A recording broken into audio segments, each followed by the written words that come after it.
Ladies and gentlemen, it's Hoodoo TV, and we're back again to talk about another new comic that's coming out really soon.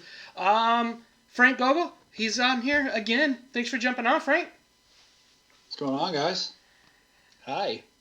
Just happy. I just want to say up front that I got some lag on my side, and I'm definitely going to be reacting to shots of me from 5 or 6 seconds ago throughout the rest of this. So it'll be good because it will always be an image of you with your mouth open or your eyes looking in a weird direction, and you'd be like, "Please cycle through to something else."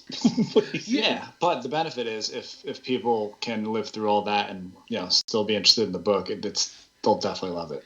Yeah. Yeah, the lag has been pretty bad lately. I think that's because everybody is at home because of this scare of a virus, and we should have been doing this face-to-face at Emerald City Comic Con, but we're making do with what we got. So that's all right. I am amped to be here. Happy to have you, man. So you guys, I've had Frank on before. We talked about his hit in 2019 of Dead End Kids. We also talked about his then it wasn't nominated then, but it was later, the Ringo nominated Grief. And so 2019 was pretty good to you, man. Yeah. I am sort of consistently blown away by how much better each year is than the last one. I'm always I'm not going to do any better, and then I'm always surprised. So keep it coming. I like it. Yeah, Dead End Kids turned out to be a huge hit. I think second printing, sold out a second print, I'm sure, too. And all the way around. So that 3-issue mini was a fantastic book to come out as part as one of your first actual series, right? Yeah, it was the first time I ever did anything over 20 pages, and I went in with super low managed expectations. I was talking to Travis, the editor at SourcePoint. I was like, "Listen, if we do 1,000 copies of this, that would be a lot to call to win, and we can build on that for the next book." And I think total we ended up doing 7,000 or 7,000 plus of issue 1 across 2 printings and some variants. It way exceeded my expectations. Dude. Is it crazy to you sometimes when you look back at your short career in comics? You did a Kickstarter for Grief. You used to sell out your printings at the comic book conventions all the time. You get all this press for Dead End Kids. Speculators are even buying it up on eBay for big money. How do you kind of stay a little bit level-headed with the way that your books have turned out so far? Honestly, I just keep so busy that I don't have time to react to any of it. That's sort of not true. I'm being facetious, but I'm so busy worried about the next thing and trying to learn what worked last time and do more of it next time that I don't know, it's just a lot of hustle and I'm super grateful, is what it really boils down to. 7,000 copies of an indie issue is not small fish. But I don't know, it's actually kind of scary. I keep hitting home runs, not to pat myself on the back, but everything I've done so far has been really well received and it's been nominated for awards. I'm waiting for that foul ball to come my way. Do you think any of it comes down to your work ethic with how you approach comics? Because, and I know I've asked you this on a prior interview before, but you seem like a really hard-working guy. You're always out there talking about your books. You're always trying to get people to read your books. If you have fans that talk to you, you seem to engage with them. And do you think that any of that kind of comes back to how you are received by fans, by how you actually put yourself out there to them? Yeah, for sure. When I started making comics, one of the things, in terms of my persona as a creator, not that I don't try to be anything I'm not, but in sort of how I engage with people I don't know who read the books and stuff, I always was sort of disappointed that other creators who I adored were not super accessible. It's just I would tweet at people whose books I read and I liked them, and then radio silence, and I totally get it, but as a fan it was a kind of disappointing experience because it's like a little bump in your day, right? When David Mack retweets your says thank or whatever.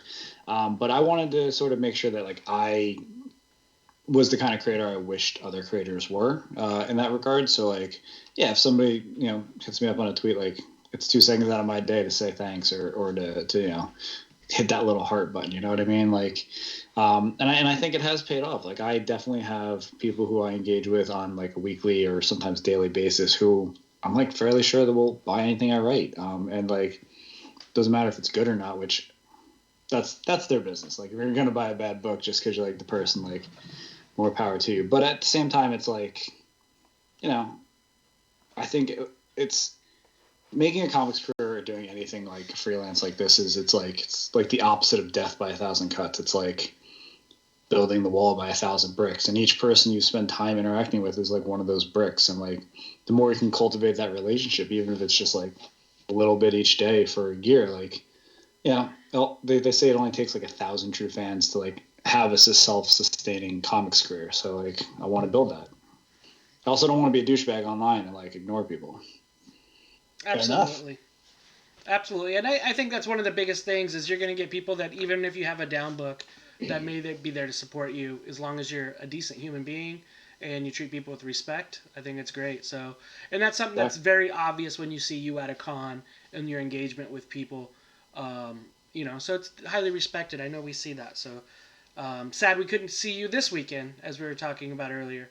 It's killing me. It's absolutely killing me. So what's this I see on eBay every once in a while? Dead End Kids, movie coming soon. Yeah. Well, listen, there have been some conversation with producers in New York and LA, and like, I've not been shy about talking about it, like what I'm allowed to say. But I will say that there's no ink on any contracts that I'm aware of, and I think my ink needs to be on those contracts for them to be legit. But I do see these eBay listings every once in a while too, and actually, hang on 1 second, just real quick. So, what we're talking about here is that Frank has a couple books somebody else is reselling on eBay, and part of their marketing is to put out a new show coming soon. So yeah, I actually, one of those I saw, somebody had put up a graded 9.8 copy of Dead End Kids #1, and I bought it. Because I was like, well, if I'm going to get a movie out of it, I want to own this book.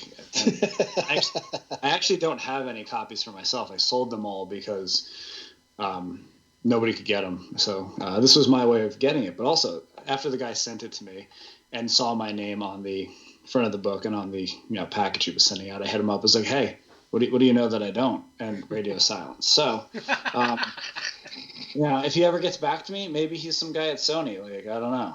Yeah, he knows something, so I think that's awesome. But that was a stellar hit, man. And then, like I said, Baltimore Had Grief, which was your basically you were up against some good talent like that. The Place We Live with John Williams III and Robert Kirkman. Everybody was on that book. Yeah, like it was like fucking best of. Yeah. Comics 2019.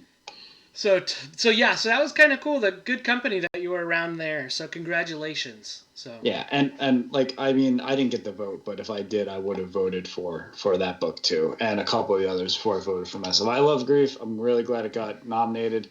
But like, there's a lot of really unspoken talent and some really good stuff in there, and like, I'm glad that to have been included. Like, and like, just to be realistic about it, like, yeah. Waiting for my hand to come to the frame because like, here it is. So like, here's like not being nominated, here's being nominated, and then like winning is like right there. Like, so like, to just to be nominated was like more than enough for me. That's awesome. Well, we're in 2020, things are changing, and hopefully this self-distancing has people the chance to take out your new book that's coming out really soon. When's the exact date of your newest title? We don't actually know the street date yet. Diamond will let us know in 2 weeks when the catalog drops, but it'll be out in June. So we're narrowing it slowly. Oh, man. So this book... That cover art looks great, by the way. Mm-hmm. Thank you. Or the cover A art. I think the image that I'm seeing on my screen, I assume is the Templesmith art that might be used for cover B. We did a ratio variant.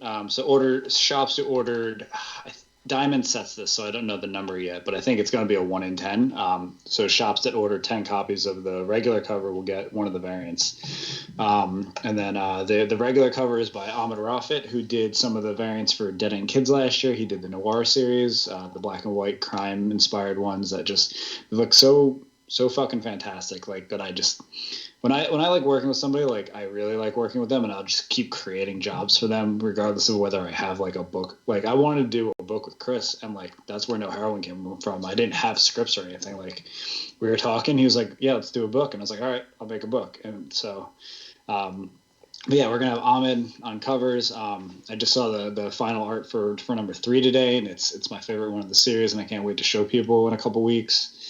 The whole thing looks good. Like, I mean, you're floating some of the art and some of the actual pictures. I had a prop dummy copy made up just so I could sort of like flip through it and see like what it looks like and what it felt like. And I mean, this book feels whole.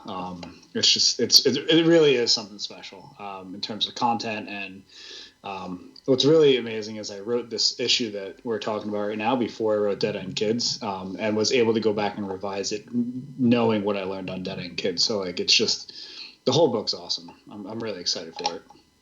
Yeah, after you let us take a look at issue number 1, very good read. I enjoyed it. Lots of action and a really cool character here. That's your main character. Tell us a little bit about the book itself and the kind of premise on it. Yeah. So the sort of elevator pitch is Buffy the Vampire Slayer meets Tank Girl if she was a recovering drug addict. So it's got some punk rock, it's got vampires and monsters and a lot of action. But it's the story of a young woman named Kayla who is a recovering addict. She's homeless. She lives in a park with another homeless guy named Sid. And Sid goes missing, and it sort of sets her off down this sort of like investigation, trying to figure out where he is, and it leads her into this life of monster hunting, almost like a modern Van Helsing kind of twist, but a la Buffy. But the story itself is really about the part of addiction that we talk about least in pop culture, the recovery part, and sort of like what the struggles there look like, and sort of just trying to give like a fair view of what that's like, because like I watch a lot of TV, I read a lot of books, and I sort of see addiction portrayed like in one of two ways: either like extremely demonized, these are criminals, these are people who deserve what they get, or like overly sympathetic, this is a disease, it's something nobody can do anything about, and we should feel extremely sorry for them. And like just my own experience being the child of drug addicts and having had people with addiction problems in my life as I've gotten older. I know that there's like a lot more to it than that. So I wanted to just sort of take like a fair and honest look at it. So that's sort of where Kayla came from. She is a recovering addict. She wants to go home and be with her family, but she's got a lot to make up for. And she's trying really hard, but she's also kind of a shitty person, and it's, she's getting in her own way in a lot of ways. Yeah, and I know that like, with a lot of your work, a lot of it always draws from like either personal experience or just like gets inspired by a lot of things around you, and it's cool to see that like you can take a lot of books and put them in like in a fantastic setting, but still get that real life inspiration from it. Yeah. That sort of comes from the way I build it. Paul Aller, who is currently on G.I. Joe over at IDW, has done a lot of the Ninja Turtle stuff. He's one of my writing mentors, and a long time ago, he sort of told me genre is kind of like set dressing, right? So like imagine the shootout scene in a spaghetti western. So it's like two dudes at the opposite end of Main Street, and they're about to have a shootout. And all along the sides of the street, you got the saloon and the brothel and the bank and the sheriff's office. And then the director, calls the scene, and they walk off and walk around back, and you just see that all the storefronts are just boards up on poles and whatnot.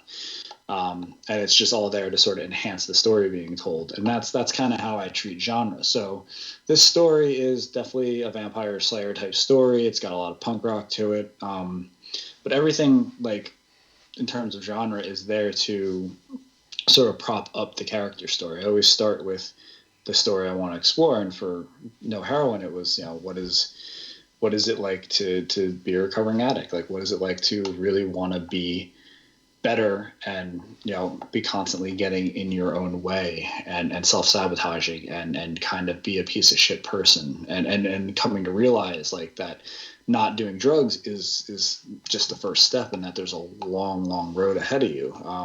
These are kind of questions that like I would like to ask my parents, who are both, passed away at this point in my life, and I never really got to talk to them about their struggles with addiction, and like my close friends who've passed away from overdoses and stuff like that. Like, what is it like? Like, what are your struggles? What's going on? Like, how do you feel about all this? And in a weird way, it's about me figuring out how I feel about it. Like, obviously I'm in the camp of, addiction is not a choice, but it's also not something you don't get yourself into. And like, it's a lot more complex than most people realize. I think that's great. I mean, I think you and I talked, and the viewers that have watched other videos may know that I'm a manager of an addiction clinic. And so that's something that hits home with me really good with the recovery side of it. And so this is a good book, and I like the idea of that, and that's kind of the big piece of that. And it is interesting to see this element of her multiple, like you said, self-sabotage. And tell us, I mean, how do I word that? Just like what you see in her, like what part of her brings out into yourself of this character, or is it mainly on people you know? It's a little bit of everything. So like I always try to write as close to what I know as I can, just so it's honest and genuine. So like when I was writing Dead End Kids last year or 2 years ago, and I was writing the Murphy character, like I really drew on, like I'd never solved a murder or had a friend murdered or anything like that, but I do remember what it's like to be an angry kid who feels like everything around him's out of control and that he's got no control about it and being pissed off about it. So I tried to draw on that. And with Kayla, I've never been a drug addict or a recovering drug addict. So a lot of what I understand and comprehend about it is secondhand. But I do, know what it's like to want to be better than I was and to make mistakes in that regard and to be self-sabotaging and to realize that the road to where I want to be as a person isn't, it's a lot longer than I was anticipating, and that there are a lot more curves. And I think that's sort of what most people will be able to identify with in Kayla, is that she's not perfect. And honest to God, she's not a very good person. But she wants to be. And we all want to be better for the most part. Like, I think very few people out there are like, nah, I'm cool. If I get worse, that's fine. Like, but, so like, there's that. But I also think Kayla is pretty identifiable just because, like, addiction is not this, like, foreign thing that doesn't affect people. Like, it's one of the biggest crises we're facing as a country. And like, I don't want to make it political, I'm not trying to, but like everywhere you go in this country, there's addiction problems, like, and they've been exacerbated and not taken care of. And like, I guarantee you will not meet one person in 100 who doesn't at least know somebody who's had addiction problems. And like, shining a little bit of a spotlight onto some part of that experience is, I hope that it is something that people can connect with, like whether it's a little bit or directly. I was on another podcast a couple weeks ago with a guy who a long time ago was an addict, and he identified incredibly with Kayla, and it was very emotional. And so, like, I mean, your mileage is going to vary, but I think at her core, she's relatable just because, hopefully we all want to be better than we are, and we all struggle with that. Yeah, so, on the opposite side of this, too, is Chris Madd's art. And I looked at this first issue, and it's just a great-looking issue. And I look at a lot of the books that you've done now.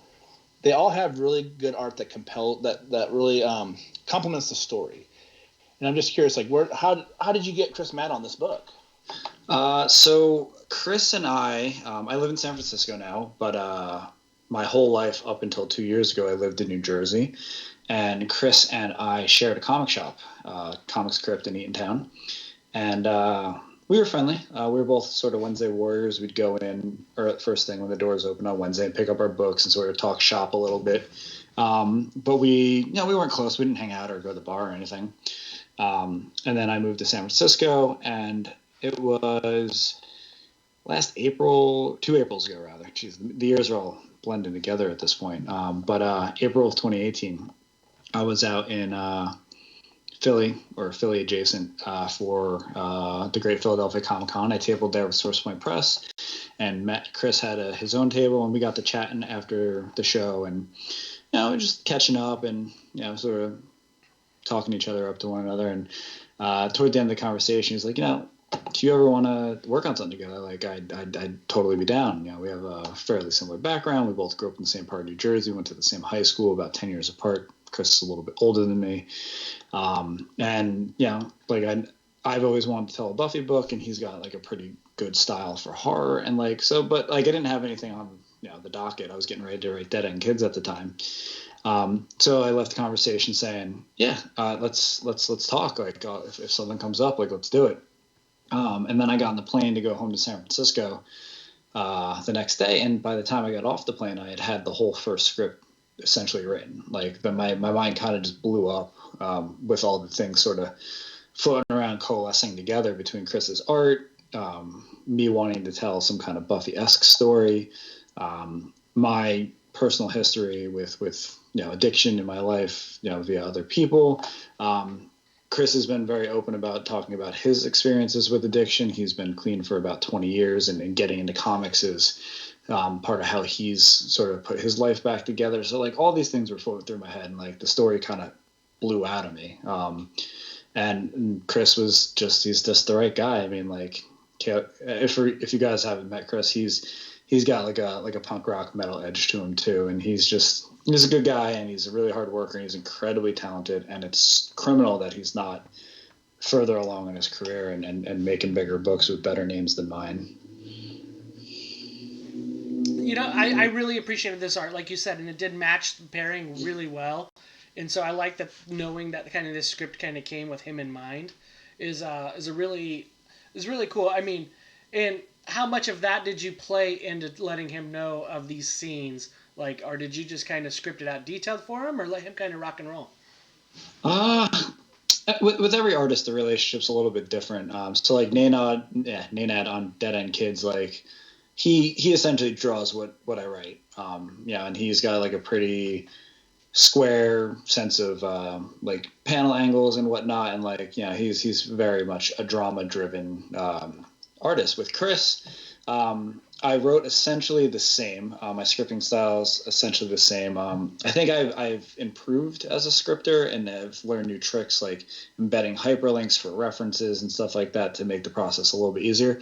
But Chris is also the first artist that I've worked with on a project like this, this scope, who I know very well, and B, it lives in the U.S. So Chris and I talk on the phone quite a bit. And we go over thumbnails and sort of like what the scene is trying to evoke. Like the script isn't really a good indicator of like the finished product, because there's so much conversation and like tweaks via email like that. Like I was looking back at script number 1 a couple weeks ago, and I was like, this story is essentially the same, but like what's on the page doesn't even match anymore. So if I did like a deluxe version of this someday, I'd have to like retranslate the script or like heavily annotate it. But Chris he's an incredibly talented guy. Like just comparing this book with Dead End Kids, like the art is like the polar opposites, right? There's so much more mood in this book, and that comes from the colors, who his daughter Shauna is doing, or that his daughter Shauna is doing. But Chris, he does a lot more with panel layouts, like the fight scenes, like it's so much more dynamic. There's like jagged edges and slashes. I mean, like the art is really, I mean, it's very inventive. It's very outside of my wheelhouse and my comfort zone, and not the kind of stuff I write for. And I've learned a lot watching Chris sort of plot out these pages and execute them. And now that I'm writing a book that's coming after this, like it's night and day. Like I've become a better writer because of working with Chris, for sure. That's awesome. And then there's a cool element where you don't really, like with the mother, and then just how addiction affects everybody, and how other people really affect addiction, which I think, I got that from that first issue, and so I applaud you for that. Is just seeing how the effects are like, it's like a rock in the water, right? Big ripple effect that happens. Mm-hmm. And sometimes it appears that it's only you that it affects, but there's a number that go down the way. You have personal experience of that. And so I think that's kind of cool that you're seeing necessarily that in this book. Um, and then it's cool to hear how the art itself can help reflect on the writer and change you. So hats off for that. Yeah, I mean, I've only been doing this for a little while, so like every single panel I draw or write rather is honestly still me learning. Like I'm working on Dead End Kids 2 now. I've been talking about that, and yeah, that's a ways away still. But like the difference between writing Dead End Kids 1 and No Heroine and the Dead End Kids 2, it's like if you look at the scripts, like it's like three different people wrote them, and like I'm constantly in flux, learning new things and finding sort of scalable ways to make things simpler and get things across. Like my panel descriptions are a lot leaner than they used to be. Like I'm able to pack more in with fewer words, and that's just, it's kind of like going to the gym, right? Like, if you wanted to bench 300 pounds, you wouldn't go in and start with 300 pounds. You'd start with like the bar and then add 10s and 20s and 45s and, build your way up. And I'm still building my way up. Like I never, ever take for granted that I wrote my first script less than 4 years ago. That's so awesome. So, I know, like, having such an early career, you've done most everything now with Source Point Press. How good have they been for you? Because it seems like you're starting to get your name out there, and you probably have started to come in contact with other editors and other publishers. But what's keeping you with Source Point? A lot of things. I mean, at the end of the day, like it's very convenient. They're very good to me. They pay their royalties on time. The creator deal is the best I've seen anyone offer. But also, like, I think that there's a level of freedom that I have there. Like, I brought Dead End Kids 1 there finished with letters and, like, pretty much unchangeable. And, like, that's a pretty ballsy move. Like, a lot of publishers might say no, and then there's nothing you can do to fix it.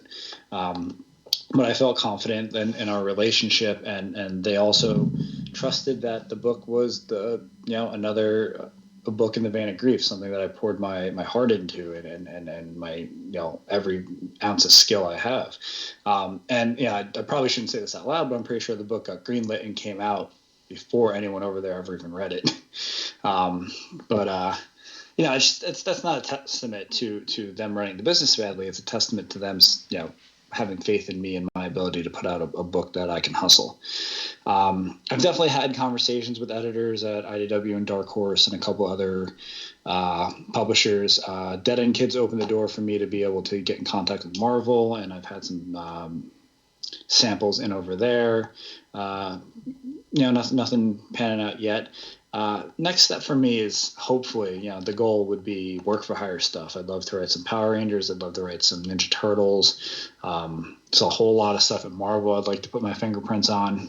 I'm not going to close the door to Image or IDW or Dark Horse. But I am, in a really good spot where I'm at. And like, as long as that stays good, like, I don't think I need to go anywhere else. Like, there's a benefit to being able to have control over the marketing of the book and sort of, what not have anyone edit your book or say no within reason. But if the door is open, I'm not going to purposely shut it. Yeah, I think it's cool because, I mean, usually you're tabling at a Source Point Press piece, so just the camaraderie you can definitely see there within that publisher and the writers and creators that are there. So yeah, it's like a little family, or a big family. But I mean, there's probably 100 or 150 people involved with the publisher at some level or another. But yeah, it's. I mean, what's nice is that we do work the booth, and you don't see that a lot of other publishers. But I know that, in a normal year where cons are actually happening, if I'm not at a show in Houston, that people I know are there, hand selling my book and helping me net new fans and getting the word out. And the same is true for when I'm in Portland and they're not. And it's a nice feeling knowing people have your back and that it's not a publisher, it's a family. It's closer than you would expect. that's awesome. Yeah, and you got that, and what you said, Dead End Kids 2 is kind of being worked on. Anything else Yeah. in the future that you're seeing? So yeah, Dead End Kids 2, I just finished the first draft, and I sort of put that in the drawer for a few weeks while I sort of gear up to finish promoting No Heroine ahead of the announcement. So Dead End Kids 2 is slated for the end of the year. No official date on that yet, but thinking probably November area.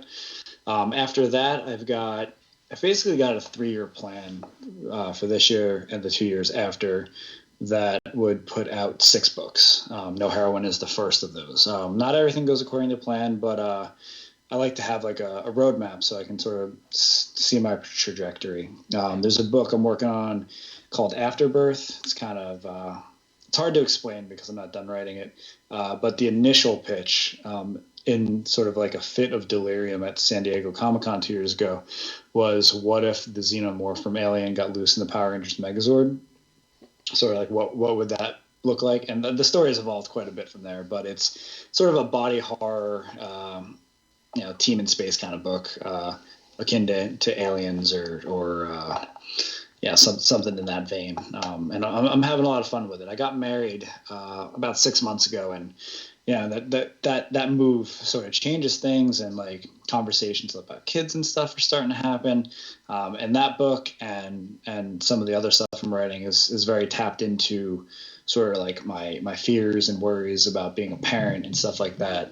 So like it's weird. Like Dead End Kids 2 is sort of going to be an end cap to a certain kind of story that I've been telling over the first few books, and the door is going to open on like a new sort of point of view, I guess. And I'm pretty excited for like, I guess, this second act of my career. So I have a weird question for you. Well, I've never seen anyone else do this, but I remember at one point, and this was probably a few years when I saw that you did this, you have a weird way of breaking down people's issues, where you would take these really intricate notes about the page style of how they put their story together, down to the characters and everything. And I was wondering if you could go through how you do that. You're talking about the circles? Yeah. Yeah. So I stole that actually and sort of modified it for my own purposes. There is a product, the name of which escapes me. It was a Kickstarter project, but essentially it's like for screenwriters to take a movie, and it's a page with a circle on it, and it's broken into 4 sections, and you're supposed to plot out Act 1, Act 2A, Act 2B, and Act 3 on the circle to sort of learn storytelling structure. I don't really subscribe to the 3-act structure, and I don't want to write movies, so the product was useless for me, but I thought the idea was pretty cool. So what I do is, and it's been a little while since I've done one of these, but essentially I'll draw a circle. I'll take like a coffee can and like trace a circle on a piece of printer paper, and I'll count the number of pages in the issue, and then I'll break the circle into that many pieces. And from each tick mark, I just sort of extend a line and write what happened on the page. Sort of like 1 sentence, 2 sentences tops about like what's happening on the page, plot-wise and character-wise. And what that lets me do, and anyone else who ends up doing this because it's awesome, is see the whole story like in space. And because you have this circle in the middle, you can draw lines across and connect things and see how like the arc of the issue works and like how things are set up and paid off. And like it was a tremendous resource for me when I first started. Like I did about 100 of those when I was writing Dead End Kids 1, and like that's how I figured out how to do miniseries, by doing like a really large circle with like 72 or 90 ticks, and like seeing how the miniseries worked issue by issue, but also as a whole. It's a pretty cool exercise, and I've been looking for a way to like make a way that's accessible, like printouts or something for other people to use, because a lot of people have asked me about that, and I should do more of those. Yeah, I thought they're really interesting. I mean, like, just because I mean, like, as a like when I've had time, I've tried to get my own little bit of writing done. My personal life does not permit me to do enough of it, but it's just one of those tools where I thought if a person really dove deep into like how a book worked, I thought that was a great way to do it. Yeah, I've done like a bunch of different like exercises like that. There's when I was in grad school for my first master's degree, I had a professor, Dr. Waters, who he's just one of like the most well-known poets in the U.S. And he had us do these things called annotations, where we would just write two-page breakdowns on like some aspect of a poem or a short story, and like, really dig into what it was, like what effect it had, and like how that effect was achieved, and like doing stuff like that is like how I learned how to do page turns. It's how I have figured out like how flow on a page works, and like multi-page scenes, like every little thing, like I just imagine like the writer's toolbox as a gym, like with like all this different equipment that if you keep using it, you'll get better at it. And like, I consider myself a lifelong learner. I just want to keep getting better at this thing that I like doing, and telling better stories, or keep tricking people into buying my really bad stories that they think are good. Like either works. No, that is cool. I have seen you post things on that, and so I think it's really cool to see somebody dive in deep into the different elements of story writing and storytelling. And then when you put that homework in, it does show, and it is like you said. That's cool that it's like a gym. Use it and develop it, make it better. So, and Dead End Kids. When does that trade drop for Dead End Kids? What's today? The 15th. Yep. Yeah, 10 days. The 25th. Nice. Any idea on how that's doing so far, or do Diamond not really tell you? We got the numbers back, and they were really, really, really good. I'm not supposed to share like the exact numbers, but it was more than a few hundred copies. And It's good. it's just I think part of it was that so many people couldn't get a copy of the first issue. They weren't able to check out the series, and now they have the opportunity to sort of read it all on its own in one shot. I was pretty adamant with SourcePoint that we keep the price point really low. So the book's just $10. I wanted to make the barrier of entry really low. So that way the most people who could check it out, like, not everyone has $15. So it's $10. And if you order from Discount Comic Book Services, it was $7 because they do a discount. And I was not shy about telling people that, because at the end of the day, I'm really interested in people reading the work. However, if anyone ever wants to read Dead End Kids and they can't afford the $10 trade, like, that's totally cool too. Hit me up on Facebook and I'll send you the PDFs. Like, I'd rather you do that than, not experience it and just have it for free. I know Thursday night I was rereading this in hopes for this, and I did like my face started to leak at the end again, and so that's just a testament to your writing. Love those characters. So good job on that. And if you love them, they're not going to be in the second one. So, oh well. They're all dead. But if the second one does really well, I do have a third final one planned that would maybe tie everything together. Who knows? Every kid on the whole damn street. Come on. That's it. They're all dead end. So, but yeah, I dig it, man. I dig where you're going. I dig the stuff that's happening. Wish we could have got to see you this week at Emerald City. I guess none of us know really what's around the corner, but any other cons planned for you? What's left? So I was supposed to have this. This isn't happening. I was supposed to be in Dallas, which just got canceled. WonderCon's canceled. I think the next one that's not canceled is MegaCon in Orlando in the middle of next month. I'm feeling 50-50 on that one. Nice. Well, they did announce Emerald City is going to be extended to August, so you'll have Emerald City in August. But yeah, everything in the near future is all canceled. Yeah, I'm assuming that I probably won't do another con until May. And with all the stuff getting recanceled over the summer, like, it's going to come down to picking and choosing, like, what weekends are free anymore. But I am planning another signing tour for No Heroine, like I did for Dead End Kids. I'm expanding it. Josh, you'll be happy with where I'm going this year, but I won't say. I'll assume it is somewhere in the West. Well, everywhere I go is in the West. It's where I live. But it may be in Utah. It may be. Well, Utah is pretty most times of the year. I hear that. And it's got a pretty rabid comics fan base. Like, I'm always surprised by these sort of Midwest and middle of the country states, because, like, they have the most comic shops and they have the most comic fans, and, like, they're wholly underserved by, like, a lot of publishers and creators, and there's a lot of untapped potential there. So I'm trying to come visit. Well, I'm glad you recognize that. Heck yeah. When is Wasatch or whatever it's called, that Comic Con that you guys have? It got canceled. Oh man. Molcon's canceled. Wasatch Con got canceled, or it might be at least postponed. Charles, who also owns the Nerd Store, he had a hell of a time getting back into the United States because he's been in like England and stuff like that. I'm not sure if he's even back yet because I know his flight at one point had gotten canceled, but they saw that as an opportunity to kind of look at like how things are going right now within the industry and be like, we're just going to postpone everything because everything is so unsure of, right now. But that show, when they do have it, is actually really awesome for what it is, just because it's a small time show at a mall. They get a big space at the mall though that helps them do it, and it's just creators, it's just comic book stuff. So yeah, I don't know. A discussion maybe for another time, but like still they do a great job when they throw it.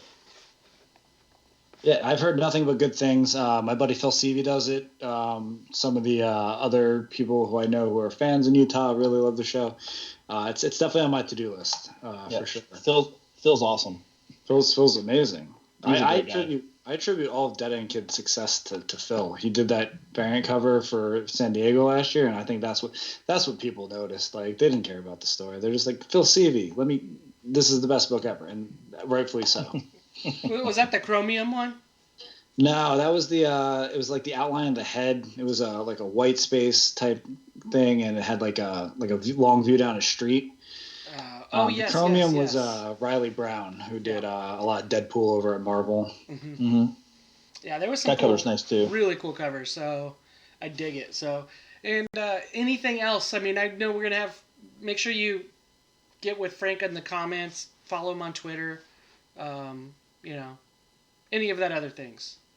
Yeah, if I could hop up on my soapbox real quick and just, especially like right now, this week, next week, like this general time, and tell everybody, like, make sure you're out there fucking pre-ordering your comics. Like, comic shops are small businesses. If you're not going to them and paying for your books and shit, like, they're going to go out of business, and like that's going to be super bad, especially as more and more go out of business.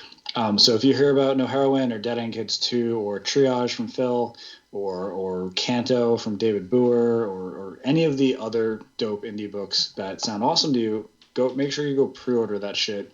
Make sure that your store knows you want it, so they can get you a copy, so that they can make a little money, so the publishers can make a little money, so that way I can make royalties, and so that way we can keep bringing you awesome books. A lot of people don't pre-order comics, and they sort of just walk into their shops hoping they'll be there, and like they get lucky enough most of the time that they don't do it, but then they're pissed as hell when the books aren't there, and like that happens so much with Dead End Kids. So just do your part in comics and pre-order your shit for real. Like if it's Valiant, pre-order your Valiant books. I think Valiant fans are actually super good about that. If you're a Bad Idea guy and you're at one of the 50 stores that's doing that, you're going to be pre-ordering your books. So just get in the habit of pre-ordering books you hear about that you want to read. I think that's a good PSA. That's huge, right? And I do applaud the creators that do deliver on that. When there is a pre-order and the product is good, it makes it a good trade. And so now that you know a little bit of Frank's work, you have the chance to see it. There's no reason not to pre-order it because you know it was good and you're going to get your money's worth.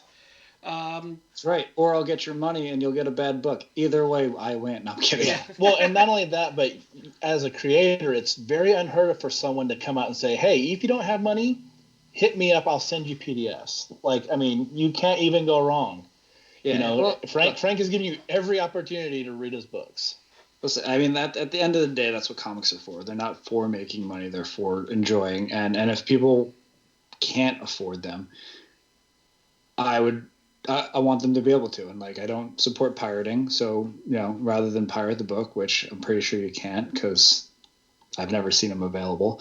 But if you want to check out the book, come right to me. As long as I can see who's reading the book and they want it and they can ask for it, like I'm happy to oblige. Like it's not a big deal. It costs me nothing to send you a PDF and an email. I think awesome. That's awesome, dude. That's awesome. Well, we appreciate you, man, and like I said, we liked what you did. We like what we saw so far with No Heroine, and we're hoping that we can get some more out from you, man. So everybody make sure pre-order all your comics. but make sure you're picking up this from Source Point Press.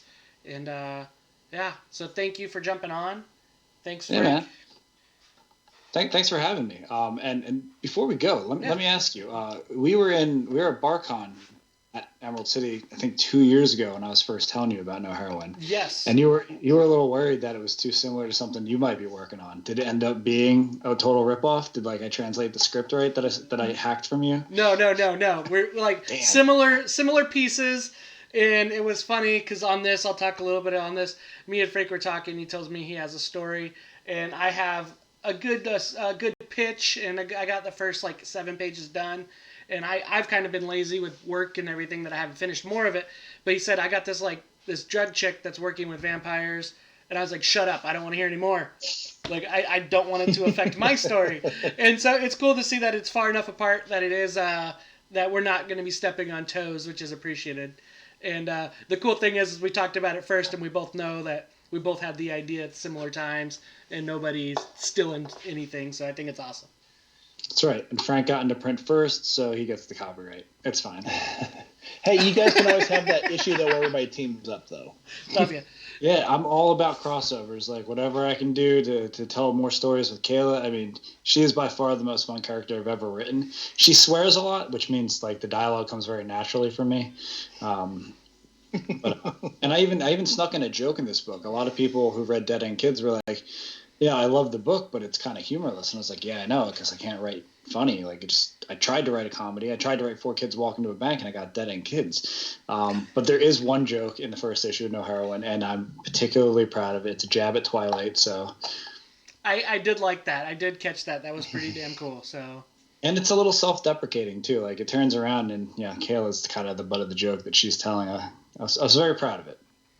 Anytime you could jab at Twilight, please do. All right. We appreciate everybody for jumping on. Make sure you're subscribing. Make sure you're pre-ordering. And again, thanks for jumping on. Thanks for jumping on, Josh. And we'll have more of this. Maybe when the issue drops, we'll do a little something more. Or when it finishes, we can do more of a review on this book. So thank you guys, everybody. Appreciate it.